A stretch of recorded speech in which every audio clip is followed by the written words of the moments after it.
A white envelope sat in the mailbox. It looked as insignificant as the other advertisements piled up, but there was something different about that envelope. Alma took it with a shaking hand, not imagining that it would change her life forever. Before we reveal the content, subscribe to the channel so you don't miss our future stories.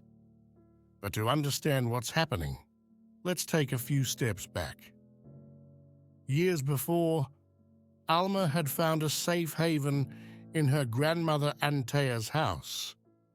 After her mother's sudden death, she had grown up within those wooden walls that told stories of times gone by. Every room was filled with the warmth and love of her grandmother, who with her wisdom had raised Alma as a daughter. In that simple world, made of sincere hugs and gentle smiles, Alma had learned what it meant to be loved. When she was still young, Alma met Yari. It was a meeting that seemed to come from a fairy tale. Yari was charming, with deep eyes that promised adventure, and a smile that could melt anyone's heart. Antea, however, watched from afar. There was something about Yari that didn't quite convince her, but she respected her granddaughter's desire to discover love on her own. At first, everything seemed perfect. The love between Alma and Yari quickly turned into something overwhelming. Alma, with her innocence and passion, decided to marry Yari when she discovered she was pregnant. They moved into a small rented house, convinced that love would be enough to sustain the difficulties. But life had other plans for them. Yari, oppressed by responsibilities he had not foreseen, began to change. Every day, Yari seemed more distant. He watched his friends live without a care in the world and felt a restlessness growing inside him.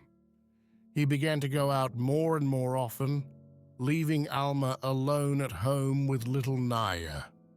Alma felt the weight of that emptiness.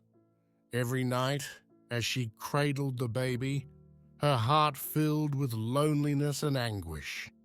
The house, which she had chosen with so much hope, was now a place of oppressive silence. Antea, who continued to visit her granddaughter, immediately noticed that something was wrong. "My dear," she said one day, "I see that something is troubling you. You don't have to go through this alone."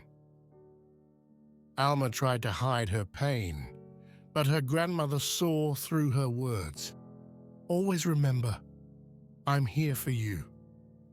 Those moments of comfort were precious, but they weren't enough to fill the void that was growing between her and Yari.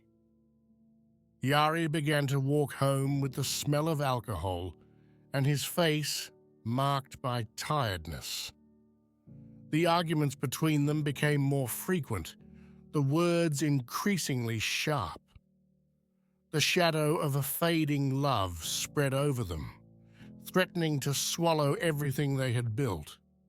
The house that had once been a nest of love now seemed like a prison of silence and absence. When Antea's health began to deteriorate, Alma had to make a difficult choice. She decided to bring her grandmother to live with them, against Yari's wishes. "I can't leave her alone," she said with determination. Antea moved in, and the tension in the house increased dramatically. Every day was a battlefield, with Yari increasingly hostile and Alma increasingly determined not to give in. Then came the dreaded day. One morning, Antea closed her eyes forever, leaving Alma in a sea of grief. Yari initially showed forced compassion, But soon his impatience resurfaced. "We have to sell that old house," he said coldly. "It takes money. We can't support two houses." Alma felt a wave of anger wash over her. "That house is the last thing that ties me to my grandmother," she answered in a broken voice. "I will never sell it." Yari, determined to free himself from what he considered a burden, contacted a real estate agent without telling Alma. One day, while walking with Naya, Alma saw some strangers lurking around her grandmother's house. Her heart pounded. She returned home furious, ready to confront her husband. "You can't do this," she shouted, her voice shaking with pain and indignation. "If you care so much, then go away," Yari replied coldly. "Go live there and leave me alone." The words, sharp as a knife, struck her in the heart. Alma had no choice. She gathered her things and Naya's and moved into her grandmother's old house, feeling a mixture of pain and relief. The days that followed were a whirlwind of emotions. Alma devoted herself body and soul to restoring the house. Every gesture, every effort was an act of love and reconstruction, as if she wanted to put the pieces of her life back together. Then, one day, while cleaning the garden, she noticed a white envelope in the mailbox. If you liked the video, leave a like and subscribe to the channel. The envelope was signed by a lawyer. Alma, her heart pounding, went to the appointment. "Your grandmother had a plan," the man said. Antea, shortly before she died, had discovered that an old family plot of land had become extremely valuable thanks to a recently discovered water source.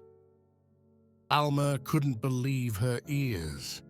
Her beloved grandmother had thought of everything to protect her, even beyond death. Tears streamed down her face as she listened to the lawyer's words. Have you ever felt the presence of someone protecting you, even from afar? The discovery of Antea's secret changed everything. That inheritance was an act of love, a promise of a better future for Alma and Naya, far from the shadows of the past. The story of Alma and Antea teaches us that love overcomes all obstacles and that the bond with those who raised us can transform our destiny. Are you willing to fight for what you truly love?